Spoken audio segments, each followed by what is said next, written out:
UFC 310 this weekend. Very excited for it. A lot of good fights on this card. I actually wanted to get this video out earlier, but then I waited because once I started doing a stat dive, I couldn't help but notice that the UFC booked Pantoja versus a guy who's never made 125 before. So I was wondering if he was going to make 125. So didn't want to make the video talk about the 125-pound fight, and then it maybe wind up being scrapped or wind up not being a title fight for Kai. All types of stuff happens in MMA.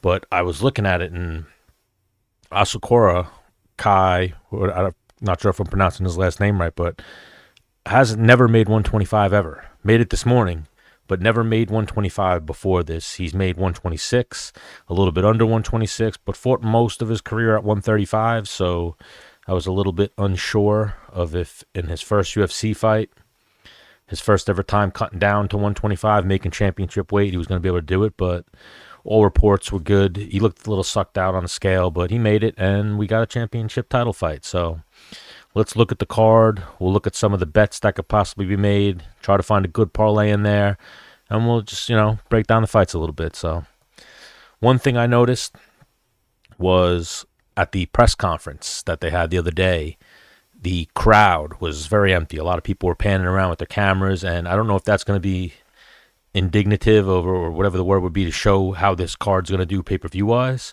Maybe that's just how it's trending in the States. It's just a card for the diehards with a lot of name value, a lot of old school guys, former champions, a couple fights with title implications eventually. But the crowd was empty. One of the smallest press conferences I've seen in recent memory. It reminded me of the old days, like the UFC 30s, when they had very, very small press conferences. Was not a lot of people there. Maybe it was just one video I saw, two videos I saw, but for the most part, even the UFC's broadcast when on embedded, when they pan the camera over, definitely looked like an empty arena. So hopefully it does better numbers on pay-per-view. I don't know if 125 really sells or really moves the needle. I know they had Bilal versus Shavkat initially. I don't know how well that fight would have did on pay-per-view, but I'm a diehard. I love this fight card. A lot of name value for me. Guys I've trained with, guys I've been in the same room with, guys I've been fans of for 10 years, watched all their fights, so I'm definitely looking forward to this one. Normally you get a lot of guys, especially modern day UFC, that you're like, I've seen this guy fight, maybe never even seen the guy, or seen, you don't really follow a lot of the guys now, but a few guys on this card are 10-year vets, so we'll break down some of these fights. And again, I don't know if it's going to be Kai and Shavkat and maybe Ian Garry and a couple of the guys, but obviously they're going to have Pantoja with Brazil, but those guys are going to carry the card internationally on pay-per-view. But for the most part, so far, I don't see the pay-per-view trending too well. UFC obviously has different metrics, but I'm going off of what I saw with the crowd. And then I looked at ticket sales, and a lot of tickets seem like they're still available. I saw a lot of people posting that they were still available. So we'll see how this one looks on Saturday night. But the first fight that they have on this card was Kennedy Nzechukwu is now a heavyweight. So guy used to carry his trade at 205, looked very good on the scale. Even actually before we get to that, I like to look at some of the fights that were supposed to be on this card that didn't quite make it. One fight that really stood out was obviously Nick Diaz was almost on this card, but Luque stayed on. He's fighting Garbino, I believe is how you pronounce it. But would have loved to see Nick Diaz. Didn't like the Luque fight for him. I thought that was going to be an L. But hopefully Nick gets his everything situated and gets that at least last fight in the octagon. I would love to see it. But Luque is still on here. Then there was supposed to be Bilal Muhammad versus Shavkat. That fight fell out. I know Bilal had a really bad staph infection, MRSA, probably a little surgery action to drain some of the pus out of there. So he definitely needed to take a few weeks off. I see that it says Muhammad foot bone infection. So a lot of times when you have a bone infection, you're a step away from hospitalization and a PICC line in your heart. I know he was in the hospital at one point when they cut the toe open. So I don't know how long he stayed, but definitely a serious injury, something worth pulling out of a fight for. And then another fight that I saw that was on this card that got pulled off is Tatiana Suarez. Vima Jandiroba. I know she's tough. She's in the top 5, top 3. And I think Tatiana Suarez, just injuries preventing her from getting her title shot. I feel like she has been the uncrowned champion almost for a few years, or at least the uncrowned number 1 contender. Definitely was eventually going to get a title shot. So I know she's having a knee problem now. I don't think this fight's been rebooked as of yet. So we'll see what happens with Tatiana Suarez, but definitely not the biggest women's MMA fan. Just like I'm not the biggest 125 division fan. I'm not a flyweight, not a women's MMA fan, but I'll watch them. Tatiana Suarez is definitely one of the few girls that I look forward to watching. I've interviewed her in the past. I think she's an entertaining fighter. I like high-level wrestling, so definitely sucked to see that one fall off. I don't know where it would have placed on the card. Probably pay-per-view, but anyway, let's get to the fight card. UFC 310. Kennedy and don't know how to pronounce that one, versus Lukasz Brzeski. So Brzeski is a curious case because 1-4 in the UFC I saw, and fought a fight in the Contender Series and popped for, I think, clomiphene was what I saw that he popped for. So not sure why the UFC signed him and brought him back after pissing hot on the Contender Series, but since they brought him back, 1-4. So 3 losses in a row, had a win over Walter Walker, who was undefeated when he fought him. So I think they actually fed him to Walter Walker, and he pulled off the upset, but then lost his last one to Mick Parkin. 2 stoppages, 2 decision losses. And then you look at Kennedy, and I feel like he was a guy who was cutting a good amount of weight down to 205. Looked great on the scale. So obviously the odds, nobody's going to pick Lukasz Brzeski and be like, that's I called an upset. You're risking your money on that one. So I did see that Kennedy was, what they have him at, minus 550. And I believe most of the books had him around that, minus 500, minus 600. So Brzeski's a huge underdog. Don't think he gets it done. If you're looking for some action on that fight, I'd actually just stay away from it. Maybe go for the over a round and a half. I could see that fight going a little bit longer. I don't know. Or under. Just stay away from that fight. Maybe fight doesn't go the distance. See what your odds are on that, but you're not going to get much value at minus 500. But Kennedy probably wins that one. Then Chase Hooper, Clay Guida. Clay Guida is one of those OGs I talked to you about. Has a lot of history in the octagon. I think he's in the Hall of Fame for 1 or 2 of his fights, at least one of them. And then you look at Chase Hooper. Clay Guida is 42 years old, by the way. Chase Hooper's 25. But the big thing I noticed in this fight is what Chase Hooper's been doing lately. And I feel like him, too, just like Nzechukwu, a lot of times the weight cut really slows you down. So since he's moved up to 155, looked a little sucked out at the weigh-ins. I think he's a big growing guy, growing boy, if you want to call him that. But since he's moved up, a decision against Nick Fury and then 2 stoppages. Jordan Levitt and Borsharev looked impressive in both of those fights. It looked like he grew up. So I don't know if it's going to be a good night for Clay Guida. Then I was wondering, what are the odds going to be for this fight? And huge underdog. Clay's actually might be the biggest underdog on the card. And then you look at Clay, has had a very long career, 18-18 in the UFC. I believe a former Strikeforce champion when he beat Josh Thompson. 2 losses in a row. At 42, you're fighting a 25-year-old. Father Time's got to catch up to him at some point, but could be a live dog if he can out-grapple Chase Hooper, but I think Chase Hooper probably submits him on the ground, stops him on the feet. Definitely not a good night for Clay Guida. Biggest underdog on the card, plus 700, plus 750. So, again, him too. You're picking him. You're betting with emotion. It's not a smart bet. Maybe, I don't even know if the 1.5 is good in that one. The over or the under, that's definitely an unpredictable fight. Clay could be dancing, running around the whole fight. It could be Chase chasing him. But definitely Chase Hooper in that. I saw, too, Chase Hooper actually submitted him with a calf slicer 2 years ago. So they have felt each other. They have grappled against each other. No punches, but Chase has already finished him. I think Chase is going to finish him in this one. Definitely huge underdog. Stay away from that one. If you're crazy, you sprinkle that in somewhere, but I don't know about that one. Then Michael Chiesa, Max Griffin.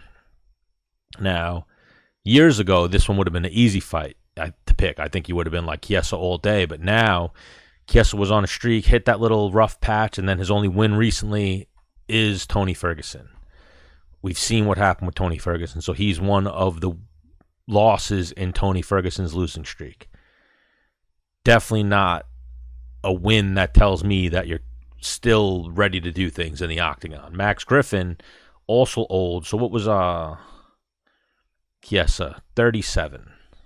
So another thing that I saw on this card, Max Griffin, 39, 8-8 in the UFC. He's been doing the win one, lose one for a little bit. Don't know how he beat Jeremiah Wells. But I think Jeremiah Wells, too, getting old.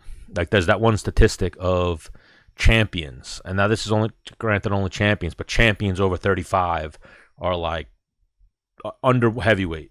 Maybe John Jones skewed it if you add in heavyweight, but under heavyweight are like 2-30 as far back as we can go, where they do not win title fights. So I think that tells you a lot about even the competitive age of these lower weight classes. Once you start getting over 35, and a lot of the guys on this card are over 35, you start to decline a little bit. And I think that's where Chiesa and Max Griffin are. So this is a pick'em. I know the odds are saying it's a pick'em. What do they have? Chiesa minus 125. Griffin a slight underdog at 105. I know this fight's obviously going to look like it's going to go to a decision.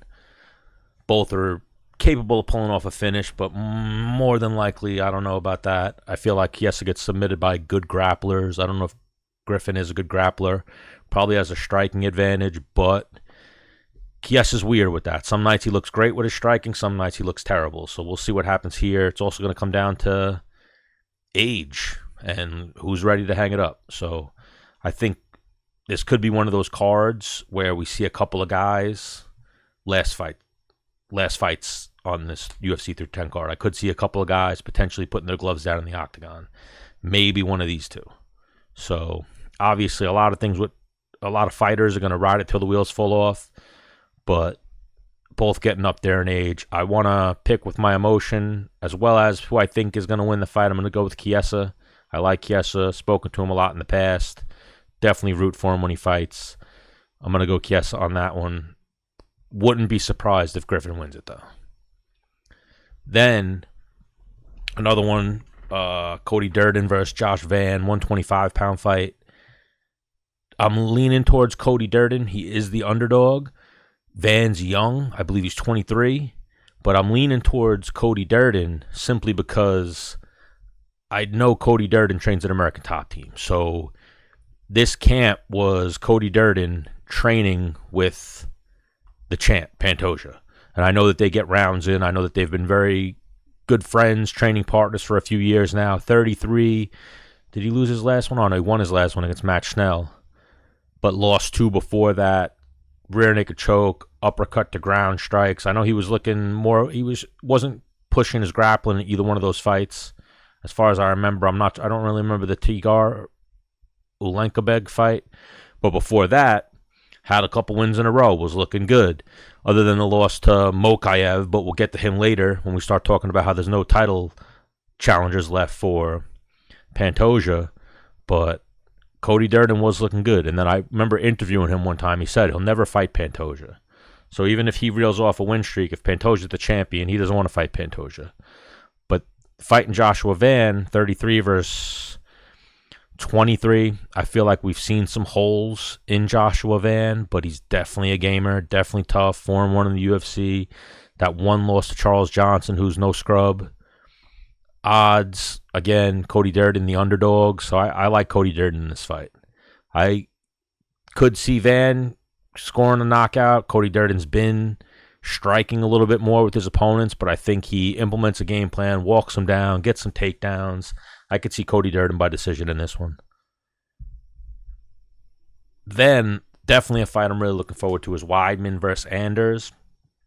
This is another one of those fights, though. Wouldn't be surprised if either guy hangs it up. I'm sure both, again, riding it till the wheels fall off. I've heard Weidman say that he feel like he lengthened his career by dealing with injuries and not fighting as often as he probably would have if he wasn't hurt.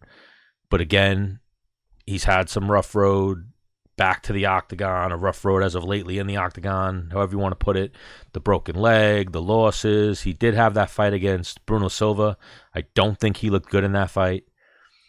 Competitive. It was way more competitive than it should have been for the Chris Weidman that we knew, the old Chris Weidman. But after the leg break, I just don't think you're going to be the same. I've experienced a leg break that was pretty brutal, never the same after it. You look at Anderson Silva, wasn't the same after breaking his leg. Conor hasn't made it back. You could throw it back to Corey Hill. He was never the same after he broke his leg. And then Weidman, I think of all of them, Weidman absolutely had the worst break, because what happens when you break your leg, it's the lower the break, the worse.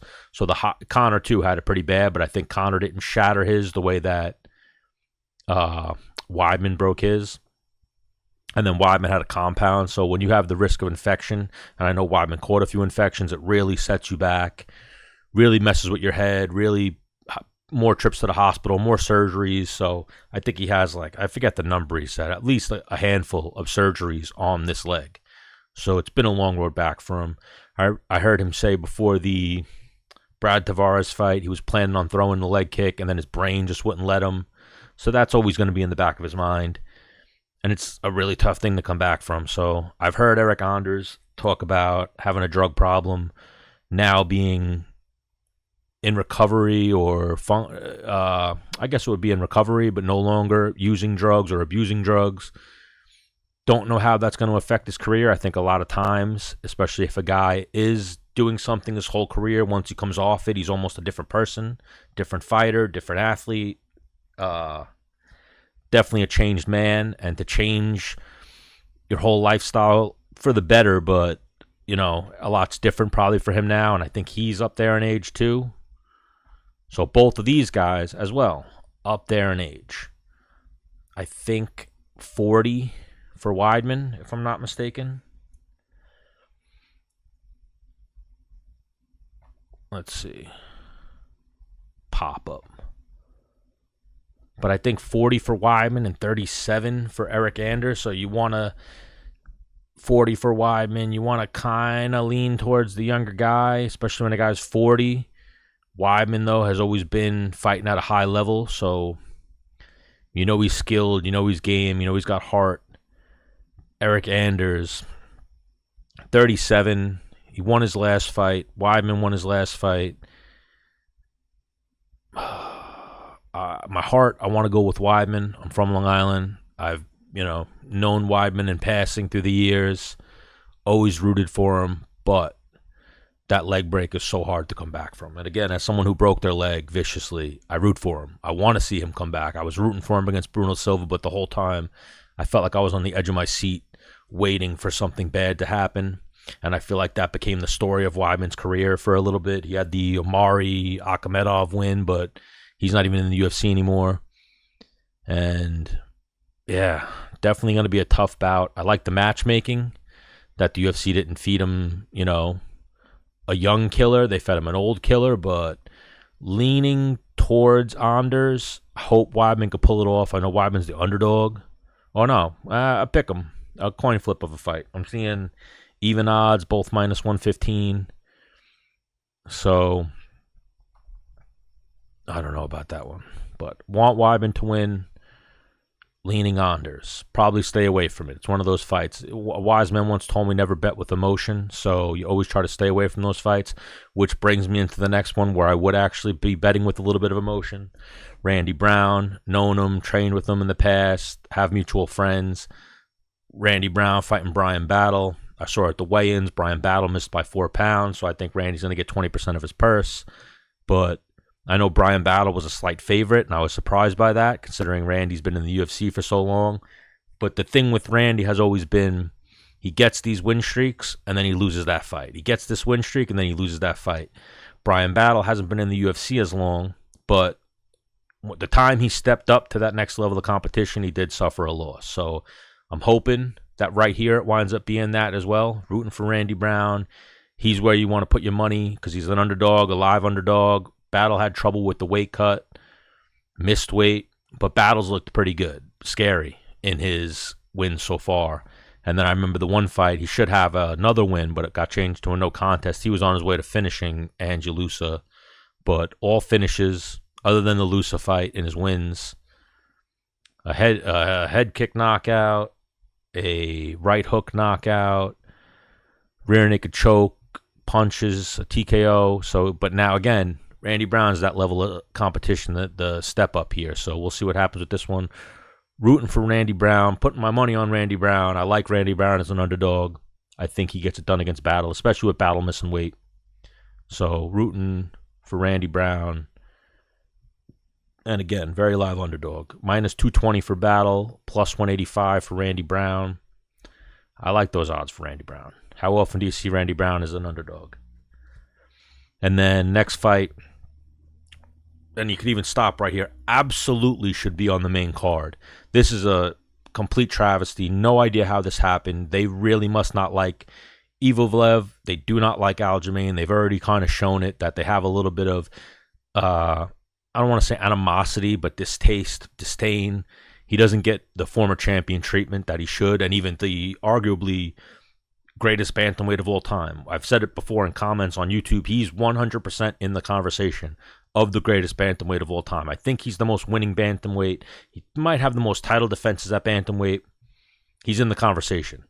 So, as cringy as you guys might think he is, he's one of the greatest we've ever seen do it, especially at bantamweight. And now he's moved up to 145. He's not cutting a lot of weight. And then again, I'll go to Nzechukwu. I'll go to, who was the other one on this card that's no longer? Chiesa. Looked a lot better when he wasn't cutting weight. Chase Hooper. I think once you're sucking yourself out and cutting a lot of weight, and your whole training camp kind of is about the weight cut and dieting a little bit more than learning and staying healthy, a lot changes for you once you jump up weight class, and I think that's what we're seeing with Aljo. And then I've seen Aljo is a pretty significant underdog in this fight. So what did they have him at? Or similar to what they have Randy Brown at, 193, 205 plus, and then they have Evloev favored 220, 245, 250 around that area. So that might wind up in a parlay or two, is Aljamain and Randy Brown. They're definitely two live underdogs in this fight. I see a lot of people picking Evloev, however you pronounce it, Movsar, but I think Aljamain's a very live dog in that fight. I think people sleep on Aljamain's striking. I think people sleep on Aljamain's grappling. And I think Aljamain gets it done. I'm going to go with Aljamain by decision. I wouldn't be surprised if we see a rear naked choke. A lot of people saying Movsar is the better wrestler. He's going to take Aljo down. I think he's going to have a little bit more trouble taking Aljo down than people think. And a lot of the time with Aljo, it's don't even engage with him. Don't even start the grappling, because he is the human backpack. He's a master at getting on your back and staying there for a round, if not sinking in the choke. So I think at 145... he's going to be healthier. He's going to be better. I think he surprises people against Evloev, Movsar, however you pronounce it. But again, going Aljo in that one. If Evloev does what he has done his whole career and wins a decision, wouldn't be the biggest surprise. But again, Aljamain, one of the best bantamweights of all time. Could see him having success at 145, but the age thing comes into play a little bit. I couldn't help but notice Aljamain 35. I would even go back and talk about Randy Brown on that one. What is Randy Brown now? 34. So it's weird. The heavyweight division up to 40. You know, I've seen a lot of heavyweights fight well into their late 30s and still have success, show improvements almost. But the smaller divisions, again, 2 for 30, the champions are. Somewhere around that. It's not a lot of success. It's barely any success of being over 35 and winning a championship. So I look at Bryan Battle, and I think that he's definitely younger, 30 to Randy's 34, but going Randy Brown in that fight. I think Randy Brown gets it done as the underdog. I think Aljamain gets it done as the underdog. And then another thing with Aljamain and this Movsar fight, both of these guys, contenders at 145, deserve to be on the main card. If we're doing the main card off of merit or potential or anything along those lines, potential title shot, these two belong on the main card. If not open the main card, the second fight on the main card.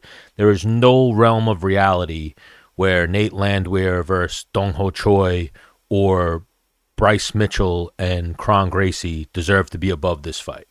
No realm. They really must not like both of these guys for this fight to be so low.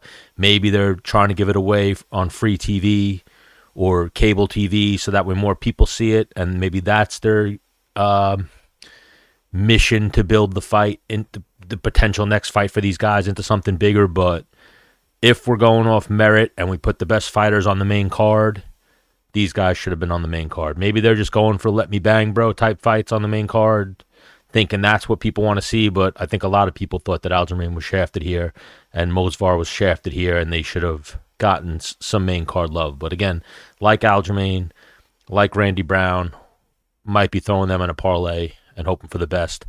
And in that same parlay, I might have one or two where I sprinkle Luque, because I do like Luque against Themba Gorimbo. Big Luque fan. Been on the match with him at the same time. He was there one day training in Long Island when I broke my leg. Big fan of Luque. Talked to him a bunch of times. Have some mutual friends, but would love to see Luque get it done. I know he had some issues. He had the brain bleed after the Jeff Neal fight. And even with this fight, it's a little bit of a, I don't know if there is a rivalry, but you can say a little bit of a Florida gym rivalry, because I know Themba Gorimbo is from MMA Masters. Luque is from Kill Cliff. Luque now lives in South Florida, so he's full-time at Kill Cliff. So a little bit of that on the line. And then for Luque, every fight's a must-win, but for Luque to still be considered a contender, this fight's definitely must-win for him. And then even that loss to Jeff Neal, I feel like a lot of people are sleeping on Jeff Neal, especially leading up to this fight. Like, I know that's a common opponent that Shavkat and Ian Garry have, and they're both like, oh, well, if you had problems with Jeff Neal, I feel like Jeff Neal had stuff going on in his personal life that was really affecting his fight life. And that's obviously every fighter always has something going on that's going to, jam him up in some way. But I think, I don't think we've all... Luque got a very good Jeff Neal that night. I don't know if Shavkat and Ian Garry got the best Jeff Neal. Like, we've seen some nights where Jeff Neal's in there, looks like a killer, looks like a top 5, top 8 in the world guy. Then we've seen other nights where it's like he kind of looks checked out in there. So you can't sleep on Jeff Neal. A loss to Jeff Neal or a close fight, a competitive fight with Jeff Neal, Jeff Neal's good. Jeff Neal's really good, and Jeff Neal's definitely an any given night type of guy. He'll be in there. But Luque versus Gorimbo, odds for this fight, they have Gorimbo as a favorite. 130, well, minus 150 for Gorimbo, plus 130 for Luque. A lot of odds around that is what I'm seeing. I like Luque at plus 130. I feel like Luque's now living in America. He's training full time. He's recovered from his brain injury or his brain bleed or whatever he had going on. I think the Joaquin Buckley fight, we're seeing how good Joaquin Buckley is at 170. Joaquin Buckley's got some power at 170. We're going to see him next week against Colby Covington. That'll probably tell us a lot more of where we should rank Buckley at 170. And so far, aces. He's been passing with flying colors. So that's just like the Jeff Neal fight. You can't really... They're both very talented. It's not like you lose to them and you're no longer a top guy. You just lost to another top guy. You know what I mean? So... can't sleep on Jeff Neal. Can't sleep on Buckley. Definitely can't sleep on Luque here. I like Luque in this fight unless the brain bleed and the wear and tear has gotten to him. I know they spar hard at Kill Cliff. Always sparred hard at Sanford. I know he sparred hard in Brazil, wherever he is. He's definitely one of those guys who goes hard in the gym. So I hope that the miles haven't caught up to Luque yet. But I think he's more skilled than Gorimbo. This is definitely a step up for Gorimbo. Going Luque in this fight. And then not financial advice, but that's not the worst parlay. If you want to fade Randy Brown, maybe, but I like Randy Brown, Aljamain, and Luque. And then with Gorimbo, I feel like anytime you talk about Gorimbo, the number one thing fans know about or correlate him with is the whole situation with The Rock, where The Rock bought him a house or whatever was going on there. So I feel like almost takes away from his fighting ability a little bit. He's definitely talented, definitely capable of winning this fight, but gonna root for Luque. Gonna root for Luque in this one. And then after the Luque fight, you have Dominick Reyes versus Anthony Smith. Now, definitely in this one, I was surprised to see Dominick Reyes as big of a favorite as he is. I saw him at minus 355 and Smith was plus 280. But when Dominick Reyes is on, he finishes people early and gets the knockout. So one thing that I did see about this fight leading up was I saw Smith had lost his friend and his coach a few weeks ago and was in his media interviews saying that he wasn't even coming for the win. He was just coming to fight and looking to hurt somebody. So I could see this fight being a slugfest. I don't know how well Anthony Smith does against Dominick Reyes in a slugfest. A lot of times when two guys are swinging, it's a 50-50 fight, but I don't think Reyes is ever making 185. I know Anthony Smith used to fight at 185. I think Reyes is going to be a little bit bigger, a little bit more power. And, maybe it's another one of those fights. I don't know if you pick the over or the under 1.5, but definitely I like the under 2.5. You can see what number that is looking at. But definitely going Reyes in that fight. Big Reyes fan. I think he was very close to beating John Jones. Just didn't do enough to steal it that night. Could have got the judge's decision, but, judging is subjective. It's wherever you're sitting. It's what angle you have looking at the cage and then also what you're scoring. So if they were scoring the ends of the round, then Jones won 3-2. If they were scoring the beginning of the rounds, then Reyes won 3-2.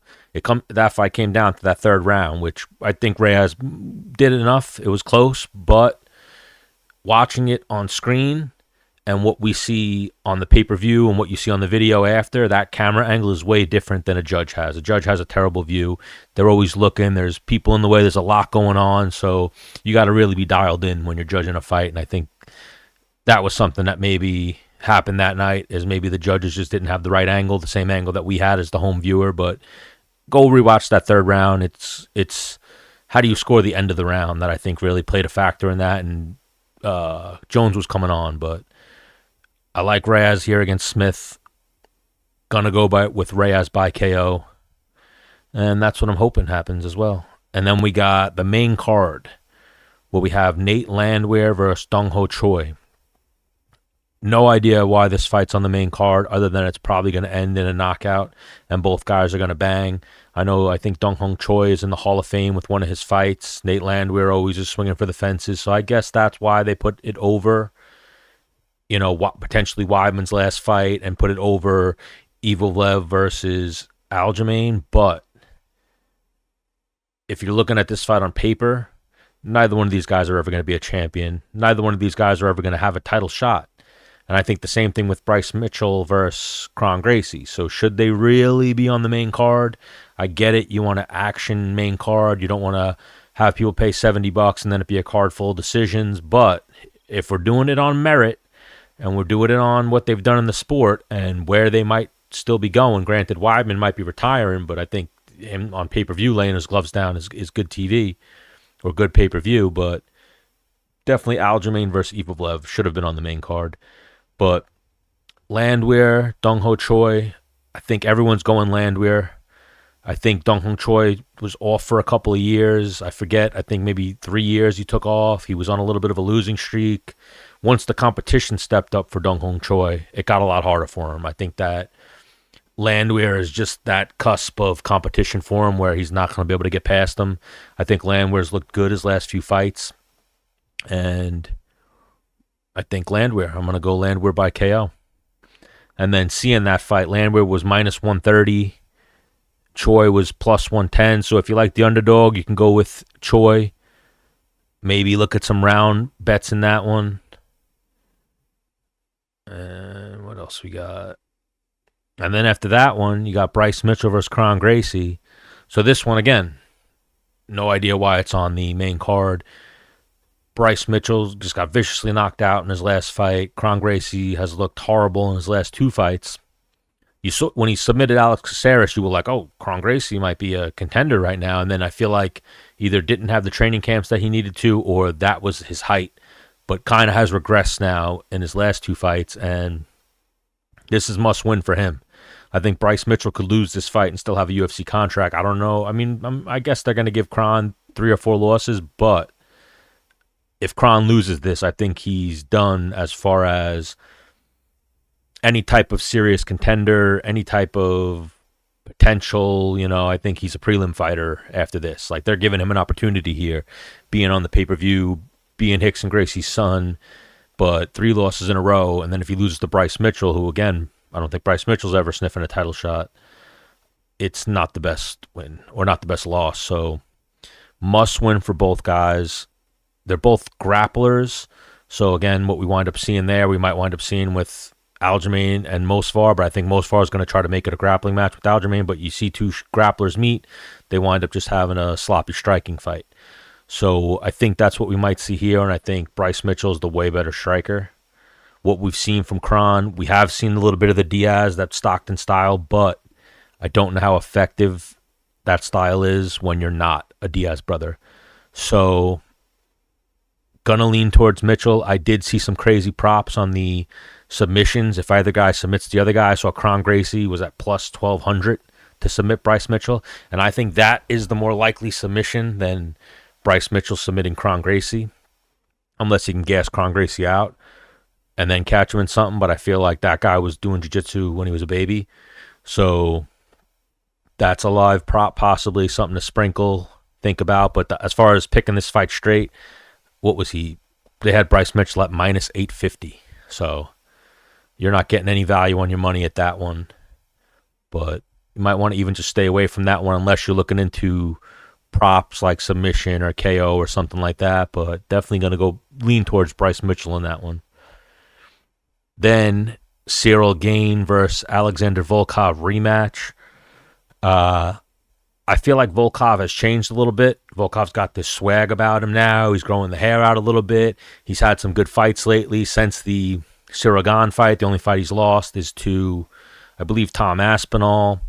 And then you look at Gane, the John Jones fight. How did he deal with that? He fought, I think, Sergey Spivak, and that's nowhere near that same level of John Jones, or even I think Volkov is on a run right now that maybe if Gane was up here after the first fight, I think Volkov maybe closed the gap a little bit. So I think he's a live underdog in this fight. But on paper, you got to go with the guy who won the first 5-round fight. But then, mind you, this is a 3-round fight. So I wouldn't be surprised if Volkov pulls off an upset in this one. So, yeah, there's a lot of fights on this card where I think the underdog is very live.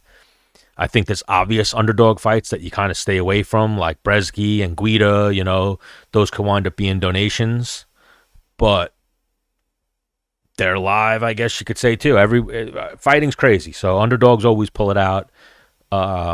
Fighting really is a zig when you should have zagged, and any given night, and just takes 1 second for the whole fight to change. We've seen it countless times, but I think Gane gets it done against Volkov. But again, Volkov's been coming on. Volkov's got the swag now. He's got this long hair.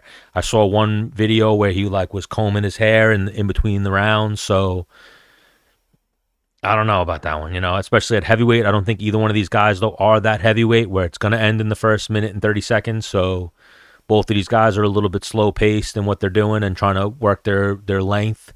So this could wind up looking a lot like the first fight. And again, Gane won the first fight, so Volkov needs to make some adjustments.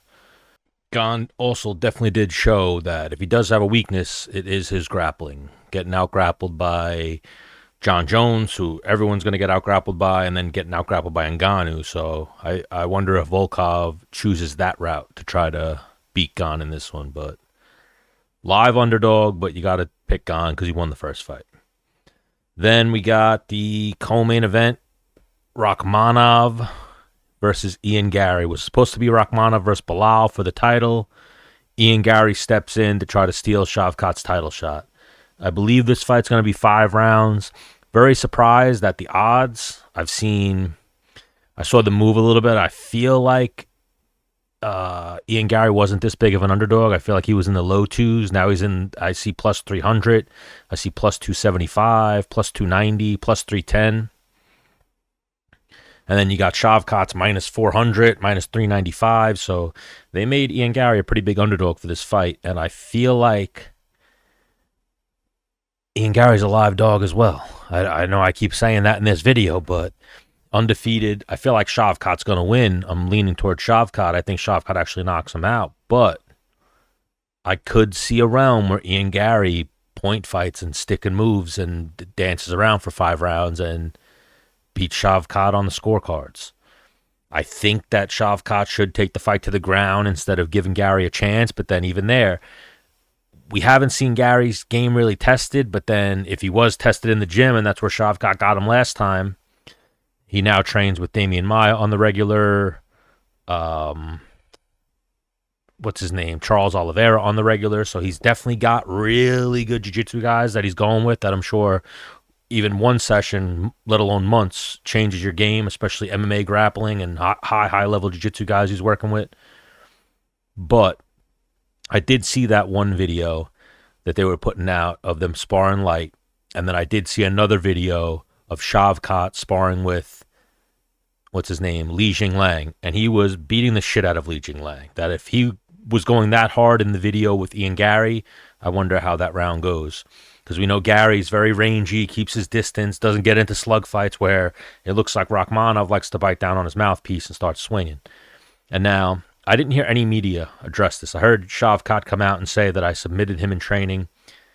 And I wonder if he was saying I submitted you to hide what really happened, or if it even really happened, because I know there was I'm surprised no media asked about it, but I know there was a story with Brendan Allen saying that there's video out there of Ian Garry getting put to sleep, knocked out in training, and then I think it was insinuated that it was Shavkat, but I did not see that question asked. I have not heard anything else about it. I don't believe it's really been debunked. I think Brendan Allen said it, and then I think a couple of MMA journalists that I've seen made videos about it, and it got a little bit of legs, and it was never denied by anybody. And I do know that they, on sparring day, go very hard. Like that video that was put out about Shavkat and Ian Garry, that was light drilling. That was not sparring. They spar at Killcliff. They sparred at Sanford when they were the Black Zillions. They spar. People get knocked out in practice all the time. So that wasn't news, hearing that Ian Garry potentially got knocked out in practice. Came from Brendan Allen, who's been with the team for a while, was in the gym every day, I'm sure. Nobody asked that question. Nobody asked him who knocked him out. Nobody asked him, was it Shavkat? Nobody asked Shavkat, did you see him get knocked out? Anything along those lines. So that was a curious piece of information that we still haven't gotten an answer to. And I guess we're going to get it in the fight, but obviously going to lean toward Shavkat. Again, there's not a lot of value in betting a minus 400 pick, so you might want to look into round props or ways the fight finishes. I could see, again, it's tough because you never seen Ian Garry stopped. You never seen Ian Garry knocked out. You've seen him dropped. You've seen him hurt a little bit, I guess, but you never seen him stopped. And obviously Shavkat is going to be that next step up in competition. They're both going to be, this is going to be a step up for both of them, if you will. Again, they both have a couple common opponents, main one being Jeff Neal, where they're kind of comparing their performances, where Ian Garry is saying he didn't get touched, Shavkat saying I stopped him. I feel like same thing with Luque. Luque got a good Ian Garry, or a good Jeff Neal. We've seen other fights where Jeff Neal looks like a world beater. Then we see some other fights where he's a little bit slower in his reactions and just not there, missed weight. Pretty sure he missed weight, but I just feel like, and I remember him saying it, Jeff Neal had some stuff going on that maybe some of those nights we didn't get the best Jeff Neal, so not going to hold too much into those performances because A beat B and just styles always make fights. Like it never really translates into how a fight's going to go. These two probably know who's going to win this fight, and I see Ian Garry looking very confident, but almost like he's trying to convince himself like the rounds didn't go his way. So gonna pick Shavkat, gonna lean towards Shavkat. Again, recurring theme in this video, look at all these fights. Wouldn't be surprised if Ian Garry pulls off a 50-45 and just jabs him for 5 rounds. Hope that doesn't happen because I like Shavkat. Not that I dislike Garry, but more of a Shavkat fan, not the biggest Garry fan. I like what he does with this kid. I'm a fan of his kid, but he made it easy for the MMA community to not ride with him. But then he's obviously going to get a little bit of the Conor support because he's from Ireland and he's the next wave of Irish fighter. So he definitely has some fans, but got to ride with Shavkat on this one. Don't see how, or I do see how Ian Garry gets done, but I don't see how Shavkat doesn't channel that Uzbekistan or whatever he is. What is he? Whatever Triple G is. Kazakhstan. That Kazakhstanian or whatever you call it, that Russian in him, that just makes him go to war, makes him press the fight, and makes him go to where he knows he can win the fight, which is, if he's had success on the ground, take the fight to the ground. But definitely going Shavkat. should have been the main event as well. I feel like the 125er shouldn't have been the main event, but then I guess co-main event, main event, kind of the same thing. But then brings us to the main event, Pantoja, Kai Asakura. So one thing that's always said is it's easier to become champion than it is to stay champion. And that's because when you're becoming champion, you're fighting all these guys, you're working your way up the ranks. You might skip some guys that are difficult fights, and you might not get everybody's best every night.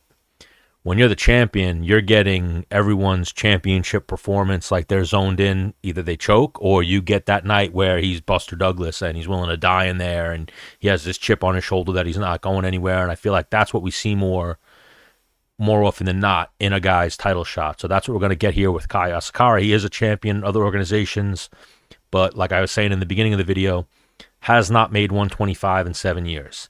Never made 125. He weighed in at the lowest he's ever weighed, which was 124 and a half. So how is he going to rehydrate? How tough was the weight cut? All these questions are big, glaring questions to me, at least. Does he have 5-round cardio after cutting down to 125? We know Pantoja's got 5-round cardio. We know he's got power. We know he's got submissions. He's got grappling. He's definitely one of the most well-rounded, if not the most well-rounded champions that we have in the UFC. And I know 125 is always highly skilled, but you see a guy like Pantoja cleaned out the division pretty much, so they're bringing this guy in now. No fights in the UFC, champion from outside the UFC, never made 125. They're reaching. I remember when it was DJ, they made that season The Ultimate Fighter just to find him opponents because he had already cleaned out the division. So we're seeing dominant champions at 125 sometimes run out of people to fight. And I know they just got rid of Mokaev.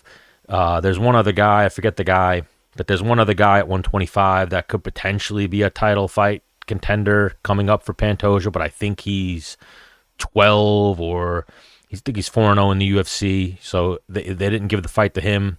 And then you wonder if Pantoja beats Kai, what's next? I'm leaning towards Pantoja. He is the favorite money-wise, minus 244. Kai is 209, 200. So I'm leaning Pantoja. I think Pantoja's the better fighter. I think he probably had a good training camp with Cody Durden. It's always good when you have a teammate on the card with you, so you're getting ready, you're grinding together, you're peaking at the same time, you have someone to do cardio with and really like zone in on the date with. And it also probably helps the team out as well, that you kind of have training dialed in because you have two guys fighting on the same card in big fights. But what's next for the winner after this is something that I'm curious about, because I don't think Horiguchi is going to fight, or I would love to see them bring over Horiguchi. I don't think Horiguchi would fight Pantoja because they're teammates at American Top Team. I don't know how that one would go, but then we've seen top teammates fight before. I don't know how good of friends they are, but if Kai wins, they could bring a guy like Horiguchi in and run that third fight between the two because they've exchanged wins with each other. Or Kai starts getting new opponents. They do the rematch with Pantoja, but I feel like they're running into this problem now at 125 if they're bringing in a guy like Kai Asakura, who's never even fought in the UFC, never even made 125, and he's an automatic title shot. So they're definitely running out of contenders for Pantoja at this point. But what was I looking for? Let me try to find this one. Who was that other guy? Asu Amabayev is 21-12, 4-0 in the UFC. And then there's Tigar Mokaev, who I don't know if they're bringing him back or if he's out of the UFC, or Mokaev actually has a fight. Is that in the UFC or is that in... Let me see. Yeah, so he's fighting in Brave CF 91, so he's out of the UFC. Officially not bringing him back. I know that there was some talk about him possibly getting another shot. So, I mean, what are you guys doing with 125? If you guys are bringing in, how many more Japanese contenders do you guys have out there for Pantoja if he wins this fight? I don't know. I think he beats Kai. I think we've seen Kai beat before. We've seen Pantoja beat before, but never been knocked out. Never been stopped. Beaten some really good guys. Faced some guys similar to Kai before, and he's handled them. So I think he's going to handle him again and still. But the big question is what's next. Like I said, I think they could bring in Horiguchi for Kai. But again, that'd be another guy coming in. But I think he was like 7-1 in the UFC, Horiguchi.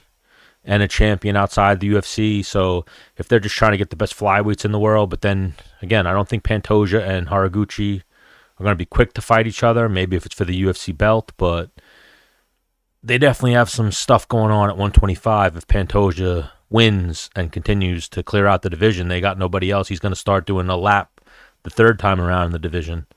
So going Pantoja. The odds are close enough that you might be able to sprinkle Pantoja in a parlay, or not so much a straight up bet. But so again, run it through. Going Kennedy, Nzechukwu, however you pronounce that. Chase Hooper. We're going to take Chiesa. We're going to take Cody Durden. Weidman and Anders is a tough pick. We're going to pick with our heart. We're going to go with Weidman. I wouldn't be surprised, though, if it's Eryk Anders going to stay away from that fight betting-wise. There is one New York parlay where you could go Weidman, Randy Brown, Aljamain, but I think the odds were pretty good, maybe like plus 1,500. Going to go Randy Brown over Bryan Battle. Going to be a tough fight. Wouldn't be surprised there. Bryan Battle is the favorite. He did miss weight, but Randy Brown's pretty good.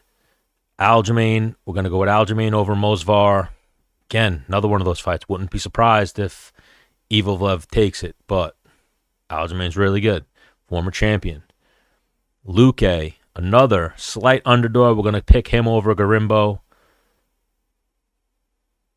Gorimbo was a slight favorite in that fight. Then we got Dominick Reyes. I think he TKOs or finishes Anthony Smith. Anthony Smith is fighting with that chip on his shoulder, that Buster Douglas. He just lost someone close to him, though, so he's going to be a tough out. Nate Landwehr versus Dong Ho Choi. Going to go with Nate Landwehr. That fight's kind of a pick'em. Slight underdog for Dong Ho Choi. Kron Gracie versus Bryce Mitchell. Going to go Bryce Mitchell. If there is a submission in that fight, it's going to be Kron Gracie catching Bryce Mitchell. He definitely is the better grappler, better jiu-jitsu, but Bryce Mitchell is no slouch there. Bryce Mitchell's a huge favorite, minus 950, so I don't know if you're sprinkling that in anything. Maybe you're picking Kron, but then the last couple of fights, Kron has not looked good. Gane versus Volkov. We're going Gane.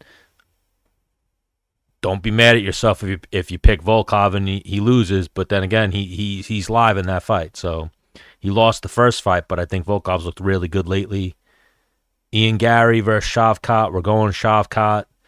I think a lot happened in those training sessions. I do see, maybe he's just super confident, but I do see Garry trying to convince himself that he can beat Shavkat.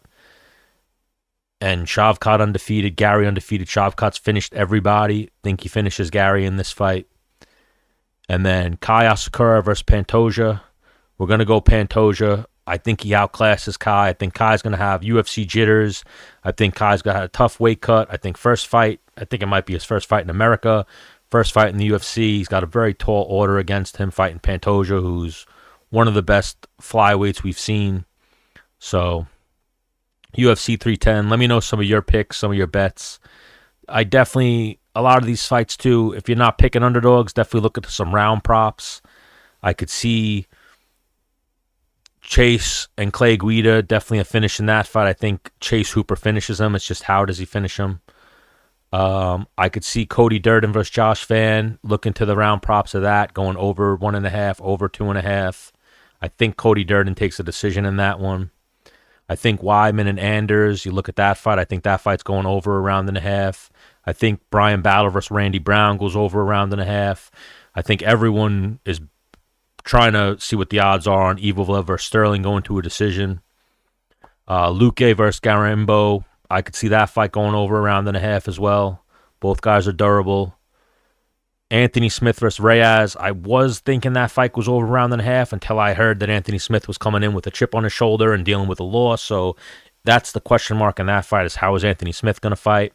And then also, is Reyes back? You know, he caught, who was that? Dustin Jacoby, but Dustin Jacoby was charging at him and he caught him with a left hand after Dustin Jacoby hit him with a punch. So he looked good in the fight, but he looked good right after he was in a little bit of trouble. So we'll see how that one plays out. Landwehr, Duhu Choi. Definitely think that fight ends with inside the distance. Bryce Mitchell, Kron Gracie. I don't know what type of odds they're going to have for that fight going over. I think they're going to think that fight goes to a decision, that both guys' jiu-jitsu is going to cancel each other out. Gane versus Volkov. This is only a 3-round fight. Last time they fought 5 rounds. I don't think there's a finish in that fight, but it's heavyweight, so I could see that fight going to a decision. Shavkat versus Ian Garry. Look into Garry by decision. I don't know if Garry finishes Rakhmonov. It is a 5-round fight. Shavkat, how does he finish it is the question. He's never been to a decision in his career. He's finished everybody. And then Pantoja versus Kai, I definitely like over a round and a half. I don't know about 2.5, but it should go over 2.5. But again, I'm really watching Kai's weight cut in this fight and what his cardio is going to look like. Cutting down so low for the first time. He definitely looked bigger than Pantoja, but it's going to come down to cardio. How good's your cardio? Your first time cutting down to 125, and then 7 years ago was the last time he made anywhere even remotely near that weight, or 8 or 6 years ago he made 130. So it's tough to cut weight. It really zaps your cardio, so we'll see how these fights go. Let me know some of your picks in the comments. Let me know if you think I'm an idiot for my picks. Hopefully I'll see you guys in the next video celebrating some wins. Well, see you later.